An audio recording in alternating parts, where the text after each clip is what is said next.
நமஸ்காரம். பேரன்பு கொண்ட பெரியவர்களே, என் பெற்ற தாய்மார்களே, அன்பு உள்ளம் கொண்ட சகோதர சகோதரிகளே, மாணவ மணிகளே, மரியாதைக்குரிய காவல்துறை அதிகாரிகளே, ரசிக பெருமக்களே, பொதுமக்களே, உங்கள் அனைவரையும் எங்களது கலைக்குழுவின் சார்பாக வருக வருகவென்று வரவேற்கின்றேன். இந்த நாடக கலையை வளர்த்த தவ திரு சங்கரதாஸ் சுவாமிகள், சூடியூர் கனக சபாபதி பிள்ளை அவர்கள், நமச்சிவாயபுரம் NS வரதராசனாய் அவர்களின் பாதம் தொட்டு வணங்கி, சிவகங்கை மாவட்டம் தஞ்சாவூர் MK முத்துச்சாமி ராஜநடிகரின் மகனாகிய சமயக்கருப்பு ஆகிய நான் மாமன்னர் ஹரிச்சந்திரன் பாத்திரம் தாங்கி உங்கள் அன்பையும் ஆசியும் பெற உங்கள் முன்னால் வருகிறேன். நன்றி, வணக்கம்.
ஒரு பொய்யுரைக்க இல்லை, நாட்டை இழக்க வைத்தாய், மனைவியும் மகனையும் விலை கூறி விற்க வைத்தாய், என்னை இந்த நிலைமையிலே கொண்டு வந்து நிறுத்தி வைத்தாயே இறைவா. பொய்யது உரைக்க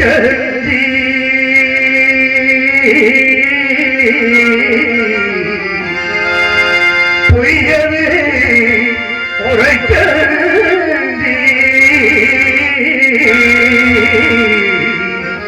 பாவினான் புவிதனில் அடிமையாய்,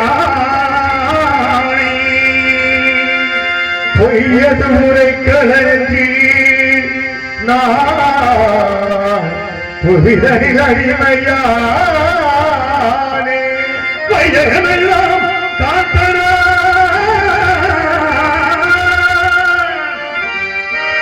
இந்த வையகமெல்லாம் காத்தனா மயானத்தை காக்க போரே. வையகம் காத்தனான் பாதி மயானம் காக்க புறப்பட்டே. தெய்வமே தெய்வமே சிவமே தெய்வமே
அதுதான் நான் செய்த குற்றமாகிறே. நாடு நகரங்களை இழந்தேன், பெண்குலத்தின் திருவிளக்கம் பத்தினியை பிரிந்தேன், பாசத்தால் என்று எடுத்த மகனை விற்று நட்டிக்கே வைத்த நண்பனை பிரிந்து நீதி தவறாத செங்கோலை இழந்து நிலை தடுமாறி நிற்கும் என் நிலைமை கண்டு உனது மனம் இறங்கவில்லையே இறைவா. கல்லாகிவிட்டாயா? உன் மனம்தான் கல்லாகிவிட்டதா? கடைக்கண் திறந்த இந்த ஏழையின் திருமுகத்தை ஒரே ஒரு முறை பார்க்க மாட்டாயா இறைவா? ஒரே ஒரு முறை பார்க்க மாட்டாய் பகவானே, பகவானே, பகவானே.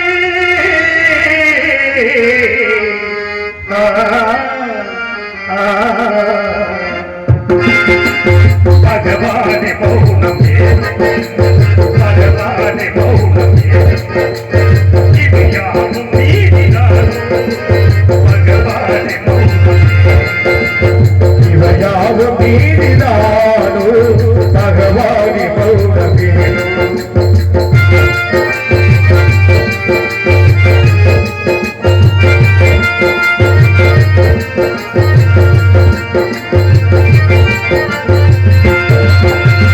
அரிதாபம் தன்னை கண்டு கருணை இல்லாததேனோ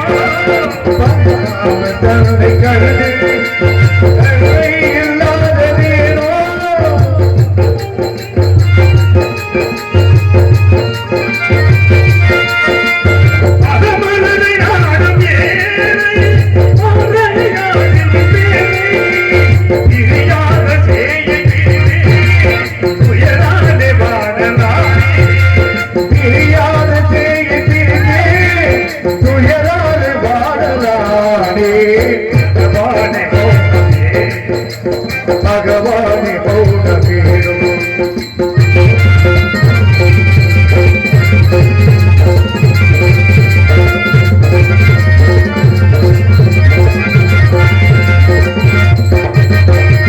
பார்வை உண்டாக விடையை அடைத்தாய் அன்பாகத்தானே பார்வை உண்டாகி விதியை படைத்தாய் அன்பாகத்தானே பதித்தாய கண்ணி கனிவை இறக்காமில்லாமல் நீயே ஆராயோ உனது கண்ணா நீராயோ உன் தன்னை ஆராயோ உனது கண்ணா நீராயோ உன் தன்னை பகவானே பௌர்ணமியோ இவையாவும் நீதிதானோ பகவானே பௌர்ணமியோ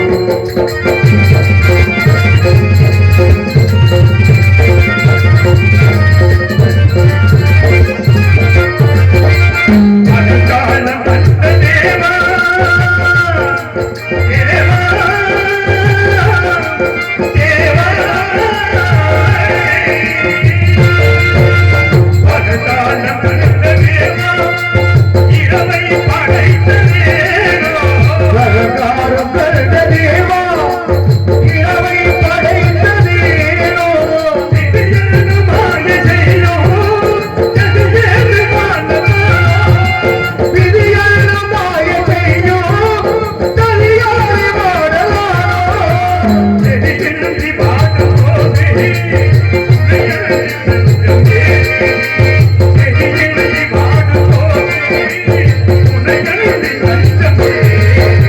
பகவானே பௌர்ணமியோ இவையாவும் நீதிதானோ பகவானே பௌர்ணமியோ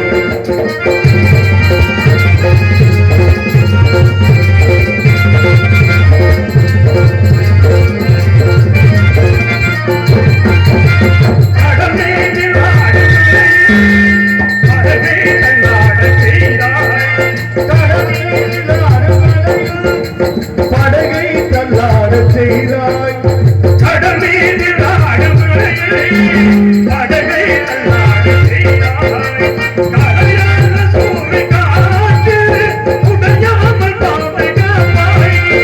அணையாத தோரை காற்றில் துணையாக பாதுகாப்பாய்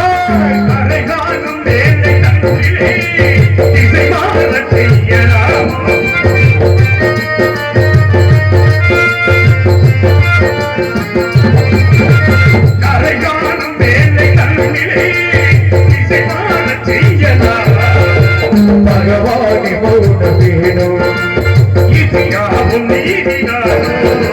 பகவானே பௌர்ணமியோ பகவானே பௌர்ணமியே பகவானே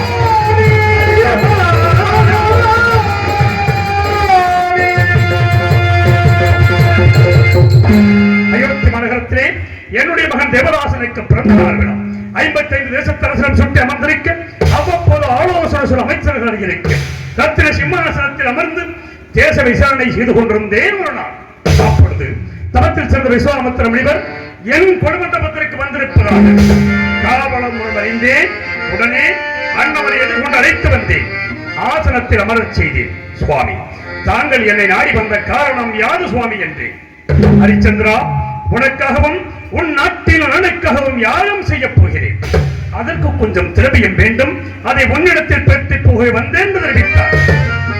தருகிறேன் சுவாமி, எவ்வளவு வேண்டும் என்று மட்ட பாறையின் மலகரியை நிறுத்தி அதன் மீது ஆங்காரமுடன் அமரச் செய்தேன்.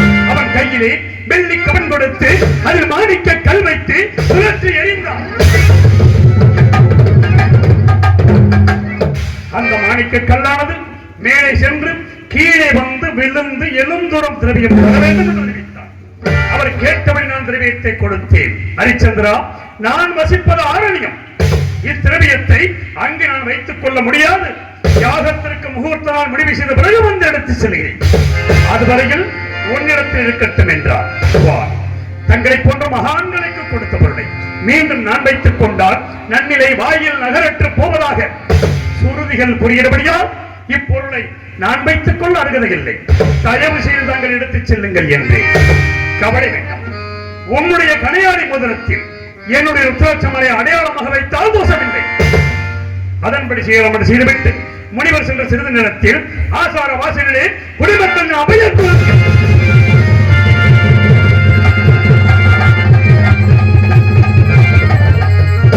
சென்று பார்த்தேன். குடிசனங்களே, உங்களுக்கெல்லாம் என்ன நேர்ந்தது? நான் என்ன குறை வைத்திருக்கிறேன்?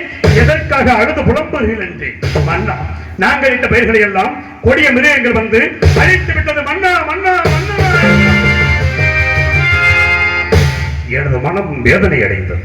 குடிமக்களுக்கு ஆறுதல் அனுப்பினேன். வேட்டைக்கு புறப்பட்டு கொடிய விலங்கினங்களை கொன்று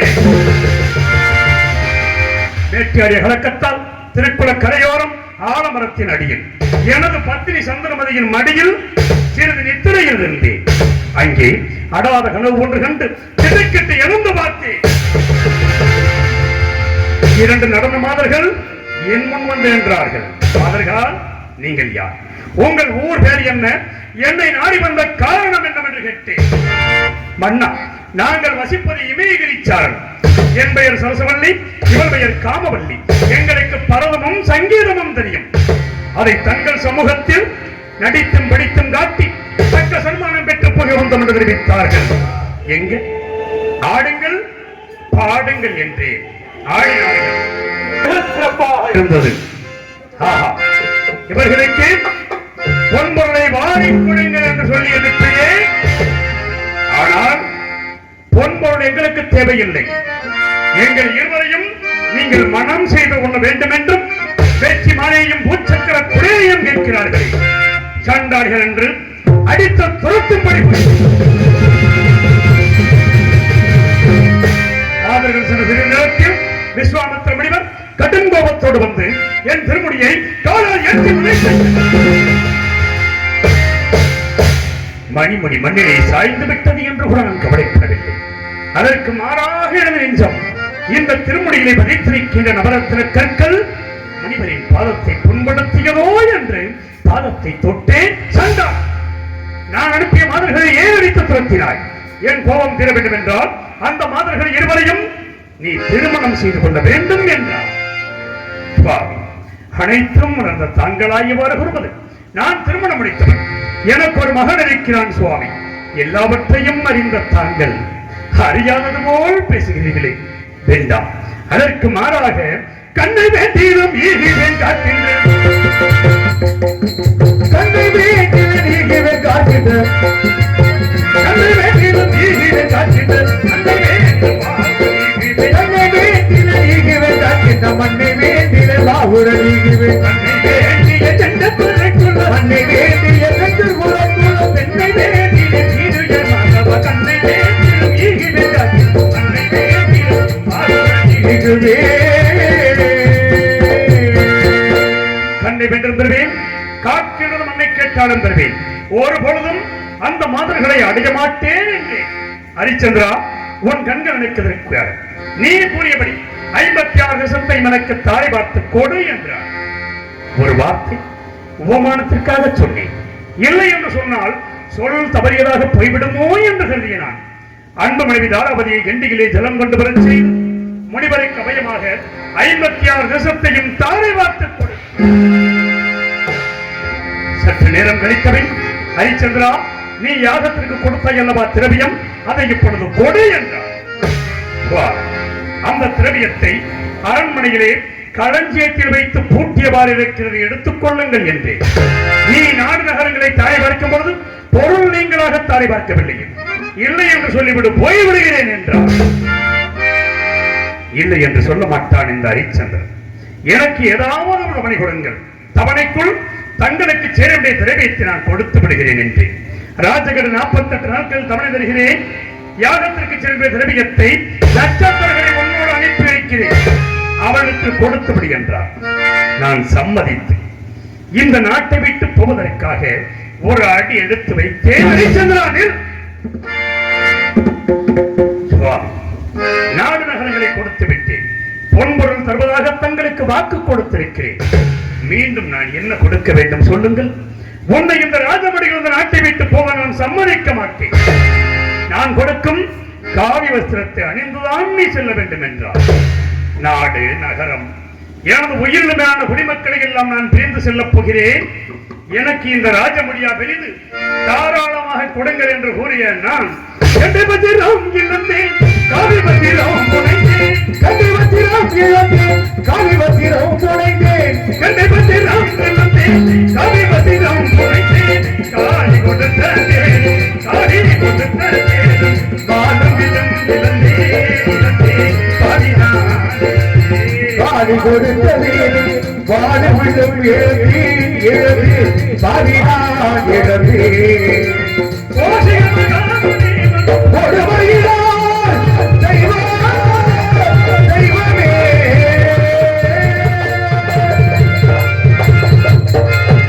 கண்டி வஸ்திரம் இழந்து காய் வஸ்திரம் அணிந்த நான் அன்பு மகனை ஒரு கரத்திலே பிடித்தேன். உயிரோடு உயிராகி பிரபாடி ஒட்டி வாழ்ந்த மனைவியை மற்றொரு கரத்திலே பிடித்துக் கொண்டு காசிமா நகரத்தை நோக்கி நடந்து சென்றேன். எப்படி நடந்து சென்றேன்? நடந்து வா மயிலே, நடந்து வா மயிலே, நடந்து வா மயிலே, நந்தபதில் நங்கையது கோயிலே, நடந்து வா மயிலே, மயிலே, நடந்து வா மயிலே,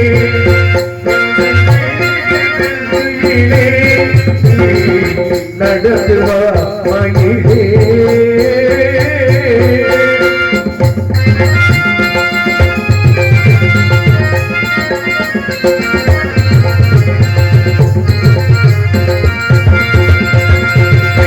வெயிலடிக்கிறடி, வெயில் காலம் வீசுதடி, வெயிலடிக்கிறடி, வெயில் காலம் வீசுதடி,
மெத்தையிலே தினமொழி மகிழ்ந்தபடி பஞ்சன மெத்தையிலே பஞ்சன மெத்தையிலே கொஞ்சி மகிழ்ந்தபடி பையனகளே ஆண்டவனே தோற்றா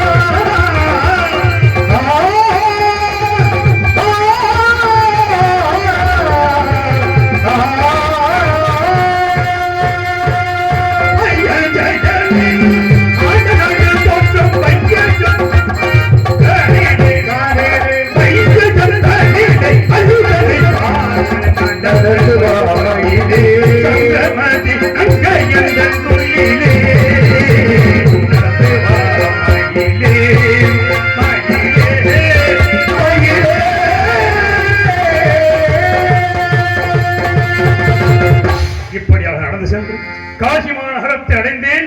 கடன் தீர்க்க வழியொன்றும் தோணவில்லை. பொழுது விடிந்தால் 48வது நாள் முனிவருக்கு சேருடைய பொருளை கொடுக்க வேண்டிய கடைசி நாள். என்ன செய்வேன்?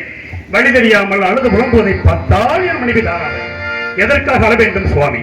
என்னையும் மகனையும் விட்டு முனிவருக்கு சேர வேண்டிய பொருளை கொடுத்து தாங்கள் கொண்ட சத்தியத்தை நிலைநாட்டுங்கள் சுவாமி என்றார். தாராவதி என்ன வார்த்தை கொள்கிறாய்? உன்னை நான் விற்பதா? உற்றோரும் பெற்றோரும் என்ன நினைப்பார்கள்? கட்டிய மனைவி விட்டான் சண்டாளன் என்ற உலகமே என்னை படித்து பேசுவே தேவி என்று எவ்வளவோ நீதிகளை எடுத்து கோரி என்னை விடை கூறச் சொன்னால் வழி தெரியாமல் திகைத்த நான் இரு பேர்களையும் என் கரங்களிலே பிடித்துக் கொண்டு காசி மாநகரத்து வீதிகளிலே விலையோ விலை விலையோ விலை என்று எப்படி விலை கொள்வேன் தெரியுமா? விலையோ விலை என்று கோருகின்றேன், விலையோ விலை என்று கோருகின்றேன், விலையோ விலை என்று கோருகின்றேன், மனதிலனை விலை கோருகின்றேன், விலையோ விலை என்று கோருகின்றேன், மனைவிதனை விலை கூறுகிறேன், விலையோ விலை என்று கூறுகிறேன்.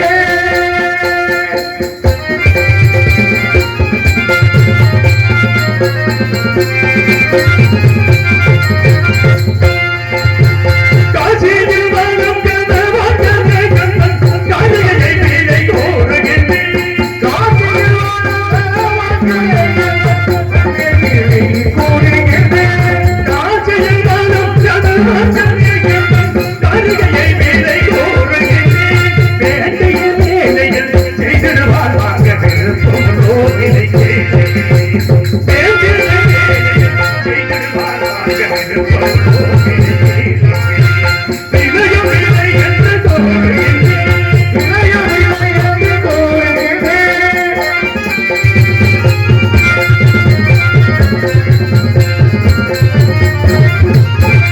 என்னை போல் பாவிகள் யாரும் இல்லை உலகில், என்னிலை யாருக்கும் கிடைக்கவில்லை.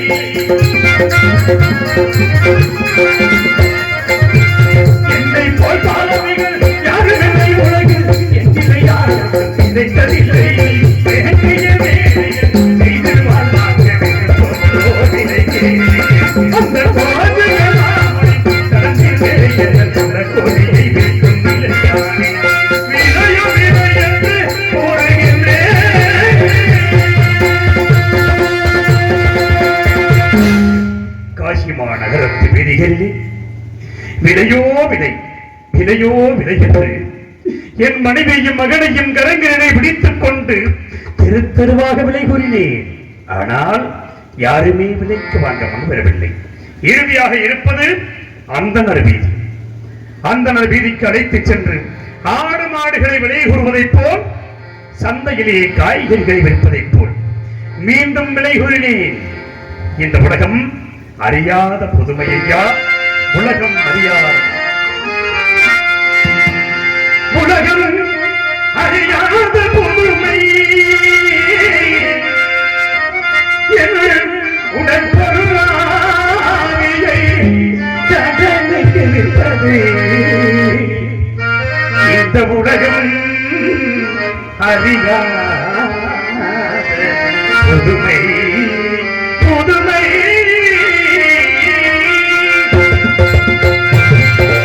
உலகம் அறியாத புதுமை உலகம் அறியாத புதுமை என் உடல் பொருளாவியை கடலுக்கு விற்பது. அறியாத புதுமை இந்த உலகம் அறியாத புதுமை என் உடல் பொருளாவியை கடலுக்கு விற்பது. உலகம் அறியாத புதுமை, இந்த உலகம் அறியாத புதுமை.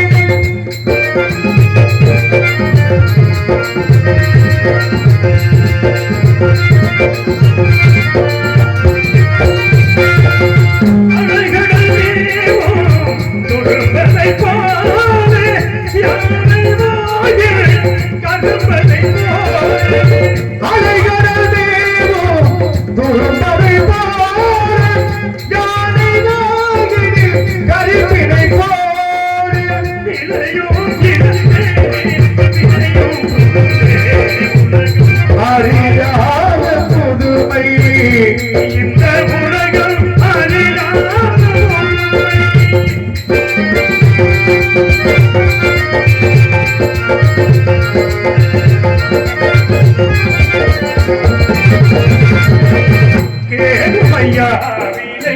கேளுமையா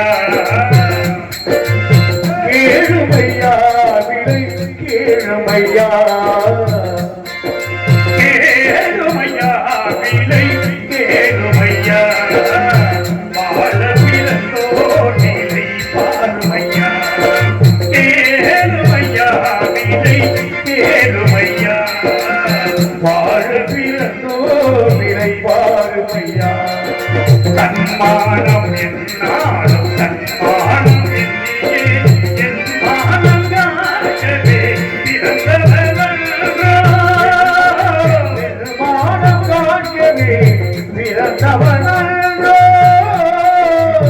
அரசனம் வாழ்ந்ததோ திரையின் முன்னால் அமைதியை இழப்பார் ஒரு நிலையானே.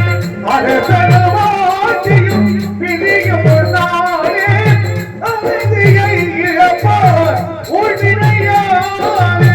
அனுபவம் வாழ்வினில் நேர்ந்ததினாலே உலகம் அறியாத புதுமை இந்த உலகம் அறியாத புதுமை.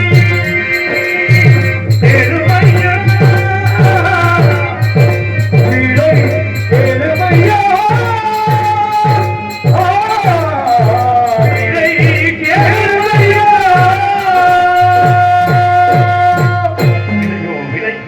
விடையோ விடை என்று கூறி அடைந்தேன். காலகண்ட ஐயர் விலைக்கு வாங்கினார்.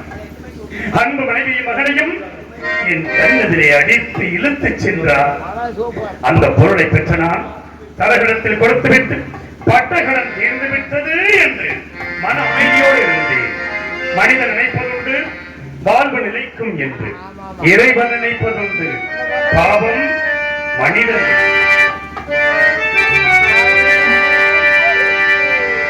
மனிதன் நினைப்பதுண்டு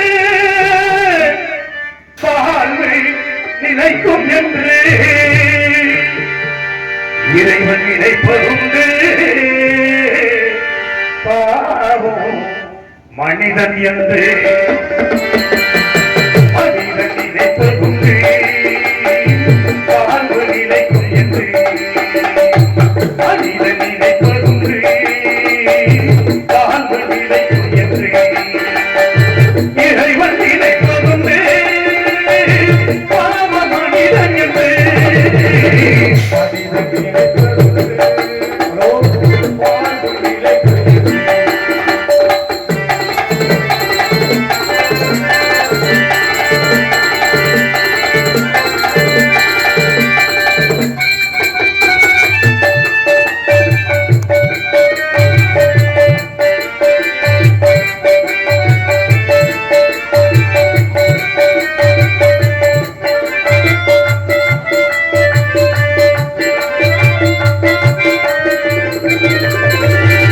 தந்தை தவறு செய்தார் தாயும் இடம் கொடுத்தார்.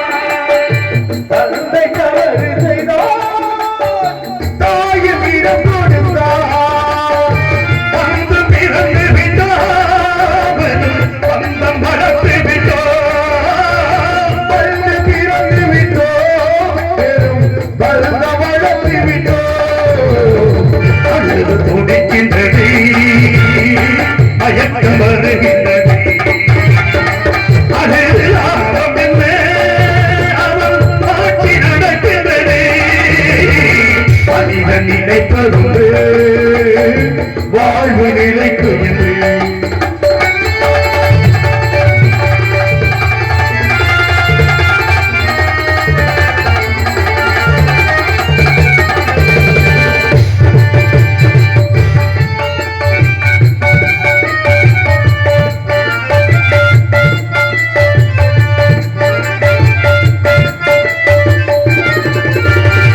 காட்டு மரம் இருந்தால் தவளை வளர்ந்து விடும்.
நினைப்பதுண்டு வாழ்வு நிலைக்கும் என்று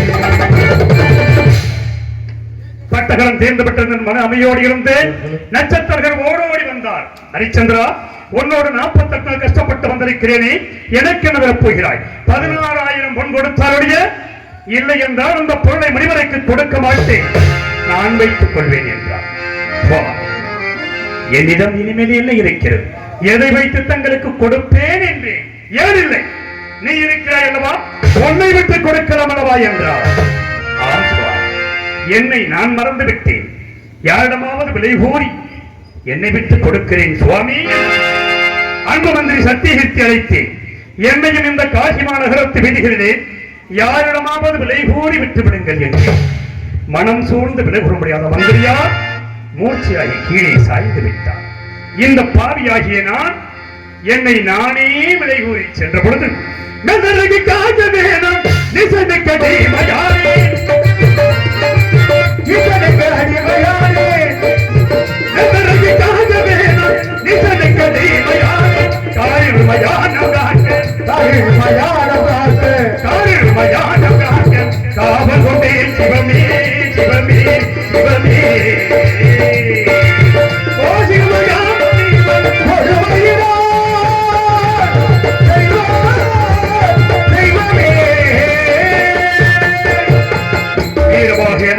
அவளை கடுமையானே கல்குடம் சுமக்க வைத்தார்.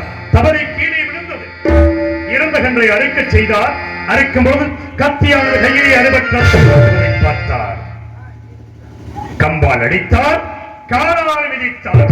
சுவாமி, என்னை கம்பால் மட்டும் அடியுங்கள், தங்கள் பொற்பாதம் நோகமே சுவாமி என்று என் மீது இரக்கம் கொண்டு, அடே ஈச்சா, உனக்கு இந்த வீட்டு வேலை சரிப்படாது, நான் காக்கின்ற மயானம் ஒன்று இருக்கிறது, வருகின்ற தினம் ஒன்றுக்கு காற்பணம் 1 முழ துண்டு, வாய்க்கரிசி 3 வாங்கு. காற்பணம் முழத்துண்டை எனக்கு அனுப்பி வை, வாய்க்கரிசி மட்டும் உனது புசிப்பிற்கு வைத்துக் கொள் என்றார். அரண்மனையிலே அறுசுவை உணவு கொண்டு வாழ்ந்த நான் இன்று மயானத்திலே பிணத்தின் மேல் போடப்படுகிற வாய்க்கரிசி கொண்டு வாழும் அளவுக்கு என்னை கொண்டு வந்து நிறுத்தி வைத்தான் இறைவன். என்ன செய்வேன்? எஜமான கட்டளைப்படி மயானத்தை காக்க புறப்படுகிறேன் இறைவா, மயானத்தை காக்க புறப்படுகிறேன். போகின்றே போகின்றே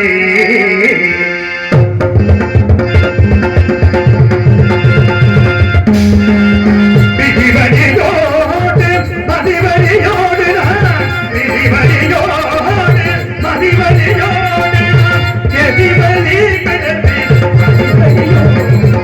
போகின்றேனா போகின்றே போகின்றே.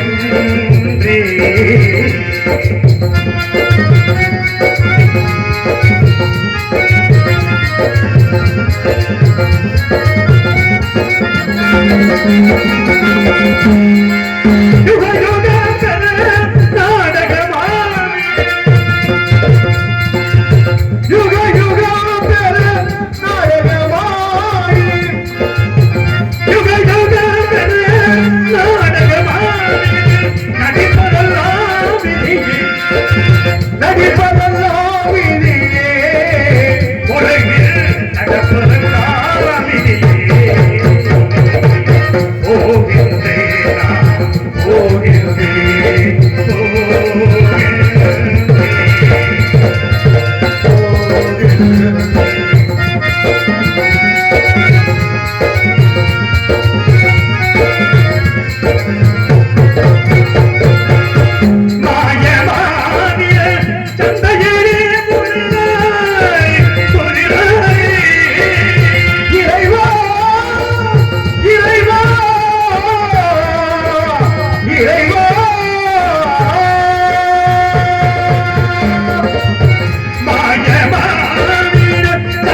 பாவி நான் போகின்றேன்